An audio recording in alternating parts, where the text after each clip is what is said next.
Hello students, welcome to magnet brains. मैं रूपाली वर्मा।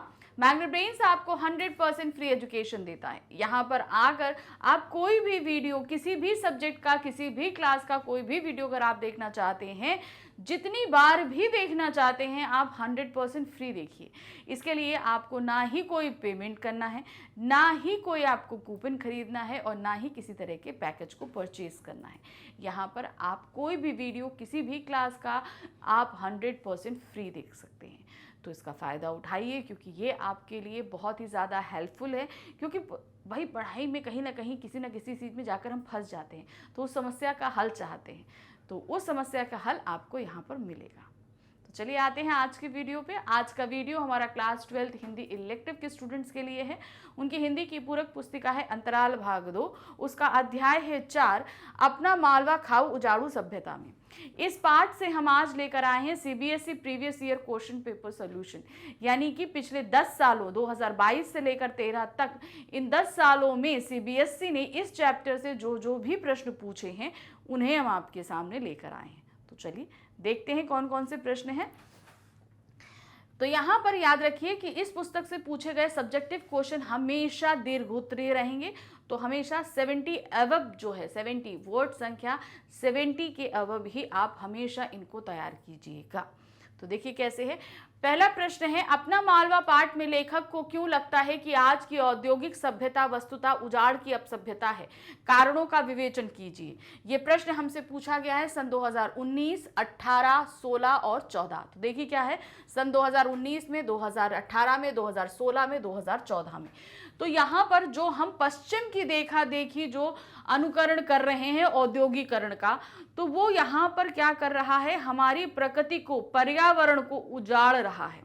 बहुत सी ऐसी चीजें हैं जिनका हम अनुकरण अंधाधुंध कर रहे हैं, बिना सोचे समझे कि इससे क्या क्या कुछ बिखर रहा है।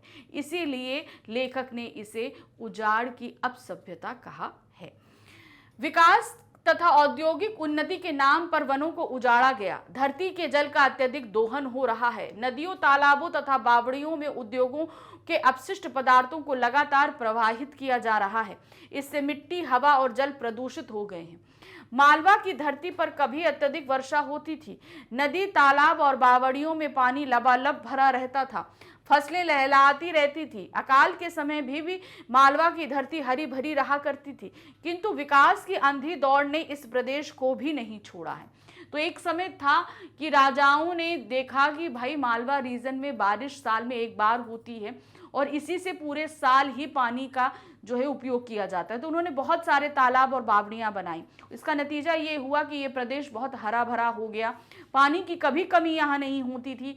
भूमिगत जल भी जो है वो बहुत आसानी से मिल जाया करता था। लेकिन हमने क्या किया, औद्योगिकरण और उन्नति के चक्कर में हमने पाश्चात्य सभ्यता का इतना ज्यादा अनुकरण किया कि हमने इस सब को उजाड़ कर बर्बाद कर दिया। मालवा में अब पहले की तरह खूब वर्षा नहीं होती। कभी अकाल तो कभी बाढ़ जैसी समस्या आ खड़ी होती है। पहले अकाल जैसी समस्या से निपटने हेतु ताल तलैयों को साफ सुथरा रखा जाता था। अब तो इंजीनियर पाताल से पानी खींच लेते हैं, जिससे भूमि के अंदर का संचित जल कम होता जाता है और जल संकट उत्पन्न होने लगता है। सभी नदियों पर बांध बनाकर उन्हें नालियों में परिवर्तित कर दिया गया। बांध बना दिए गए, पानी बहुत जरा जरा सा छोड़ा जाता। देखिए नदियों में उतना प्रवाह रहता ही नहीं है।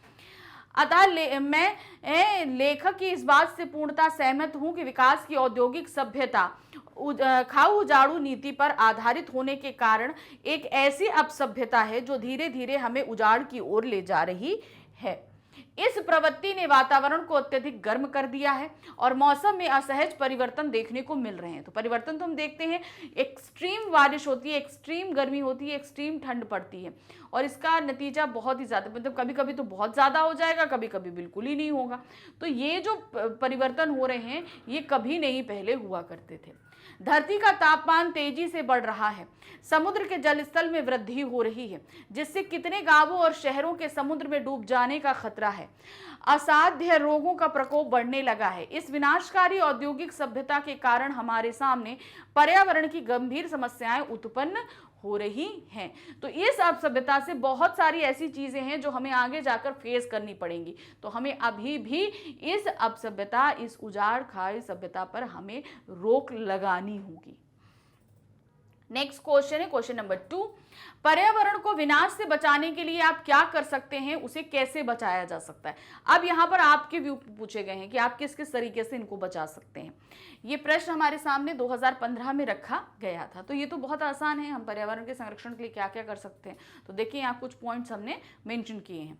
धरती के सभी जीव जंतुओं एवं वनस्पतियों को जीवित रखने के लिए पर्यावरण का संरक्षण आवश्यक है। हम निम्नलिखित उपायों को व्यवहार में लाकर पर्यावरण को विनाश से बचा सकते हैं।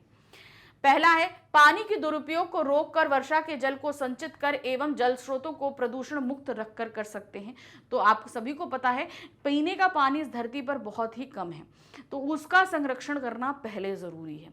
बिजली के दुरुपयोग को रोककर एवं सौर ऊर्जा को बढ़ावा देकर, तो यहाँ पर हमें सौर ऊर्जा लेनी है। जो बिजली निर्माण करा जा रहा है वो तो है ही है, सौर ऊर्जा का ज्यादा से ज्यादा इस्तेमाल किया जाए। निजी मोटर वाहनों का प्रयोग कम करके व सार्वजनिक वाहनों का अत्यधिक प्रयोग किया जाए, तो इससे प्रदूषण कम होगा। परंपरागत ऊर्जा स्रोतों के स्थान पर गैर परंपरागत ऊर्जा स्रोतों का अधिकाधिक प्रयोग किया जाना चाहिए। जो परंपरागत ऊर्जा स्रोत हैं उनका आप कम करिए, और गैर परंपरागत जिनको हम इस्तेमाल नहीं कर रहे हैं जैसे कि सौर ऊर्जा है, तो इसका ज्यादा इस्तेमाल करिए। पेड़ों की कटाई को रोककर व वृक्षारोपण को अपनाकर कल कारखानों से निकलने वाले अपशिष्ट को निर्धारित मापदंडों के आधार पर निस्तारित कीजिए। तो आप जो कारखानों का अपशिष्ट है जो नदियों में बहा दिया जाता है, तालाबों में डाल दिया जाता है, तो उनका सही तरह से निस्तारण होना चाहिए। रासायनिक खेती की जगह जैविक खेती को अपनाकर, तो जो ये यूरिया वगैरह फर्टिलाइज जो चीज़ें यूज करी जाती हैं, इसकी जगह पे जो पहले हुआ करता था गोबर की खाद और इन सारी चीज़ों का जो होता है जैविक होता है, जो जीव जंतुओं के जो अपशिष्ट जो निकलते हैं वेस्टेज, उनको खाद के रूप में इस्तेमाल किया जाए, वो जैविक होता है, तो उनका हमें इस्तेमाल करना चाहिए। तो फूड की क्वालिटी जो है वो अच्छी रहेगी और वो हमारे लिए लाभदायक भी रहेगी। सतत विकास की अवधारणा को आचरण यानी अमल में लाकर, ऐसा विकास जो हमेशा चलता रहे, ऐसा ना हो कि जो आगे जाकर हमें नुकसान दे, इस तरह के विकास से हमें बचना चाहिए। तो ऐसा विकास करो जो हमेशा लगातार होता रहे और हमारे लिए हमेशा लाभदायक रहे।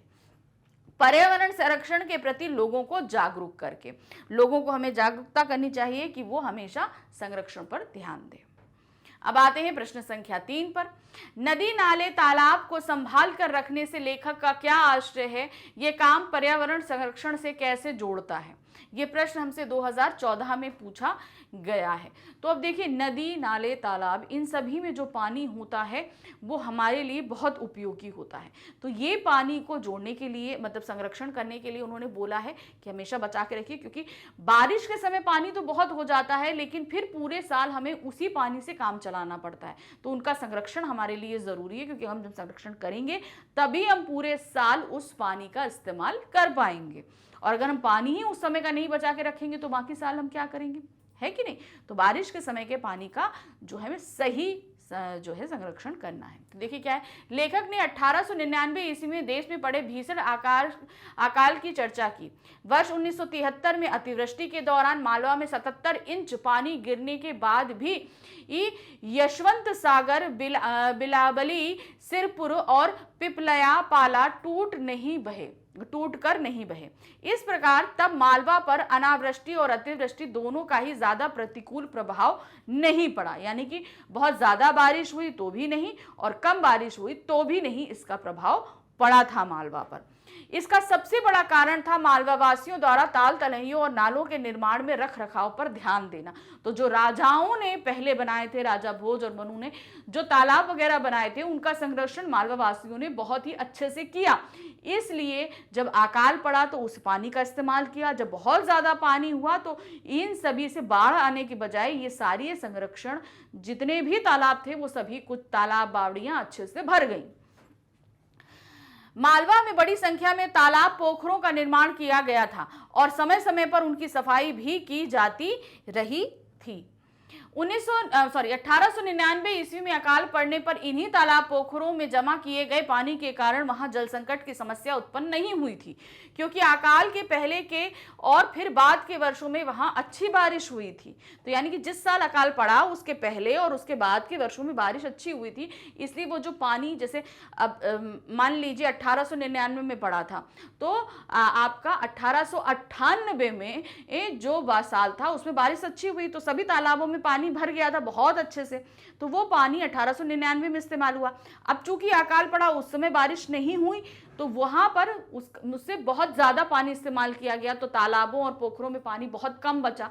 तो उसके बाद के सालों में फिर ज्यादा बारिश हुई तो वो तालाब और पोखर पूरी तरीके से भर गए।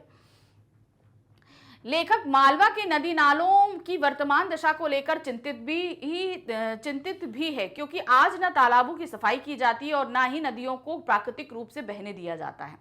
आज मालवा की नदियों पर जहां तहां विशाल विशाल बांध बना दिए गए हैं, जिनके फलस्वरूप सदा नीरा नदियां चौमासे भर तो नदियों सा दिखती है, पर अन्य दिनों नाले से प्रतीत होती है। तो चौमासे अर्थात जो 4 महीने बारिश होती है उनमें तो वो खूब अच्छी बहती है, लेकिन बाकी समय जैसे लगता है नालियां बह रही हैं, ऐसा, क्योंकि उस समय उनमें कम पानी रहता है।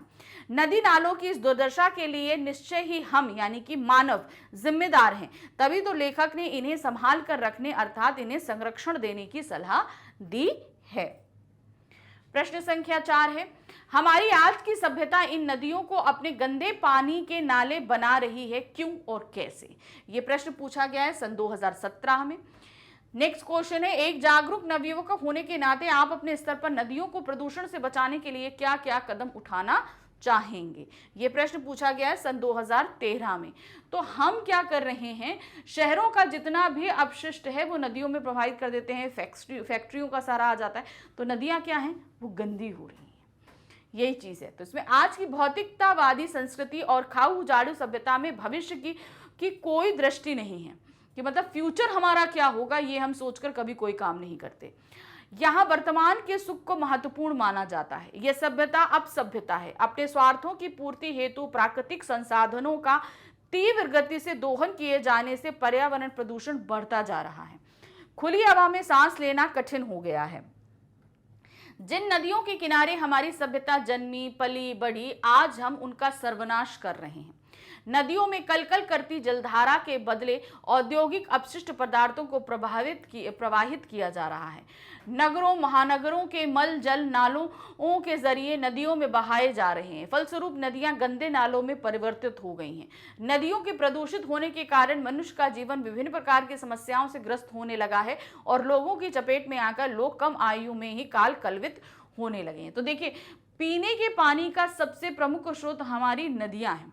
अब ये नदियां ही अगर प्रदूषित हो जाएंगी तो हम उस प्रदूषित पानी को पिएंगे और उससे हम क्या होंगे, बहुत तरह के रोग का निवास हमारे शरीर में हो जाएगा। और ऐसे बहुत से रोग आजकल पनप चुके हैं जो पहले कभी सुने ही नहीं थे। भारतवंशियों को अमृत तुल्य जल का पान कराने वाली नदियां, जिन्हें हम माता कहकर बुलाते हैं, आज गंदे नालों में बदलती जा रही हैं। इन नदियों का जल पूरी तरह से प्रदूषित हो चला है। तो मतलब अब नदियां जो है बहुत ही ज्यादा गंदी होती जा रही हैं। एक जागरूक नवयुवक होने के नाते मैं अपने स्तर पर इन्हें प्रदूषण से बचाने हेतु निम्नलिखित कदम उठाना चाहूंगा। अब कौन कौन से कदम हम उठाना चाहते हैं, देखिए क्या है। नदियों में पॉलीथीन अथवा प्लास्टिक की बनी वस्तुएं नहीं डालूंगा। पूजा करने के दौरान या उसके पश्चात नदियों में पूजन सामग्री नहीं डालूंगा। तो हमारे यहाँ है कि भाई पूजन सामग्री नदियों में विसर्जित कर दीजिए, तो वो मत करिए। उसकी जगह कहीं गड्ढा खोद के उन्हें गाड़ दीजिए, तो वो एक खाद के रूप में तब्दील हो जाती हैं। नदियों में मूर्ति विसर्जन नहीं करूंगा। तो देखिए बहुत सारी मूर्ति जो है, आप गणेश चतुर्थी में हो या दुर्गा पूजा में हो, मूर्तियां नदियों में प्रवाहित कर दी जाती। तो अब क्या हो गया है, अब जगह जगह अलग अलग पॉइंट्स बना दिए गए हैं जहां पर ये विसर्जन किया जाता है नदियों को साफ रखने के लिए। अपने क्षेत्र के स्थापित कारखानों के मालिकों अथवा वरिष्ठ अधिकारियों से मिलकर उन्हें सुझाव दूंगा कि वे कारखानों से निकले अपशिष्ट पदार्थों को नदियों में ना गिराएं। तो जो गंदगी है उसे जो है नदियों में ना गिराया जाए। तो ये सब कदम जो है हम उठा सकते हैं नदियों को साफ रखने के लिए। प्रश्न संख्या 5 है, यहाँ पे भी देखिए 2 प्रश्न पूछे गए हैं। पहला प्रश्न है, पग पग नीर वाला मारवा नीर विहीन कैसे हो गया है, पर्यावरण और मनुष्य के संबंधों पर प्रकाश डालिए। ये प्रश्न 2015 में पूछा गया है। नेक्स्ट क्वेश्चन है, पगपग नीरा वाला मालवा सूखा हो गया है कैसे? अपना मालवा खाओ उजाड़ू सभ्यता में पाठ के आधार पर उत्तर दीजिए। ये प्रश्न है 2014 में। मालवा में जैसे आप सभी को पता है कि राजाओं को ये चीज पता थी कि भाई आगे वर्षा जो है किस तरीके से मालवा में नहीं होती ज्यादा और पानी की बहुत ज्यादा किल्लत होती है, तो उन्होंने जगह जगह पोखरों, तालाबों और बावड़ियों का जो है वो निर्माण कराया। तो इससे बहुत ज़्यादा आप मालवा रीजन में ये सारी चीज़ें देखेंगे, लेकिन इनका ठीक से रख रखाव नहीं होने के कारण अब इनमें पानी नहीं आ पाता। कितनी बावड़ियाँ गंदी पड़ी हैं, तालाब जो है वो गंदगी से पट गए हैं, उनमें अब ज़्यादा पानी नहीं आ पाता है। तो इसी कारण से जो पगपग नीर जो मालवा था वो अब जो है नीर विहीन होता जा रहा है। मालवा में अब अधिक वर्षा नहीं होती। पहले का औसत पानी ही भी गिरे तो लोग समझ लेते हैं कि अत्यधिक वर्षा हुई। अच्छा, एक की मान्यता और है कि अब ज़्यादा बारिश नहीं होती, बहुत थोड़ी सी वर्षा होती, लोग कहते हैं बहुत ज़्यादा पानी गिरा, जबकि ऐसा नहीं है। टीवी की समझ के कारण ही लोग अतिशयोक्ति में बातें करते हैं। मालवा में पहले जैसी वर्षा नहीं होने का मुख्य कारण प्रदूषण है। औद्योगिक उन्नति और वैज्ञानिक प्रक्रियाओं के कारण पर्यावरण प्रदूषित हुआ है। पश्चिम की खाऊ उजाड़ू नीति से प्रेरित होकर हमारे देश में भी उद्योगों में बेतहाशा अपशिष्ट निकल रहे हैं, जो पर्यावरण के साथ मौसम को भी दुष्प्रभावित कर रहे हैं। तो ये जो पर्यावरण हमारा प्रदूषित हो रहा है, इसी के कारण अब उतनी वर्षा नहीं होती जितनी पहले हुआ करती थी, जिनसे तालाबों और पोखरों में पानी रहता था। प्राकृतिक संसाधनों के दोहन स्वरूप वनों को तेजी से कटाई की जा रही है, जबकि पेड़ पौधे कार्बन डाइऑक्साइड को अवशोषित कर ऋतु चक्र को संतुलित रखने में सहायक होते हैं। यानी कि वो जो कार्बन डाइऑक्साइड को जो है अपने अंदर सोखते हैं, जब पेड़ ही नहीं रहेंगे तो वो ऑक्साइड सूखेंगे नहीं, और इसके कारण क्या होगा, ऋतु का चक्र है, जो मौसम का चक्र है, वो गड़बड़ाता है, जो हम देख रहे हैं आजकल की गड़बड़ा रहा है। इन सब का प्रभाव मालवा की धरती पर भी पड़ा है। धरती के गर्म होने पर वायुमंडल में कार्बन डाइऑक्साइड गैस की मात्रा में लगातार वृद्धि से मौसम में परिवर्तन आया है। ऋतुओं में आए परिवर्तन की वजह से ही मालवा में अब वैसा पानी नहीं गिरता जैसा पहले गिरा करता था। तो अब पानी पहले जैसा गिरता ही नहीं है, तो अब पोखरों और नदियों तालाबों में उतना पानी नहीं आ पाता है। तो ये प्रश्न रहे इस चैप्टर के, हमने पूरी तरीके से बता दिया। 10 सालों में जितने भी प्रश्न आपके सामने रखे गए थे सभी हमने दे दिए हैं। तो इसी तरीके से आप इस पार्ट की तैयारी करिएगा। तो इस पार्ट के साथ हमारी जो अंतराल बुक थी वो उसके सभी चैप्टर हमने आपके PYQs करा दिए, लेकिन अभी हमारी एक बुक और बाकी है, वो है अभिव्यक्ति और माध्यम। तो नेक्स्ट वीडियो में अब उस बुक के हम आपके लिए क्वेश्चन आंसर्स लेकर आएंगे, पिछले 10 सालों में बोर्ड में पूछे गए प्रश्न। तो बहुत सावधानी से उनको भी करेंगे। Thank you for watching, bye bye.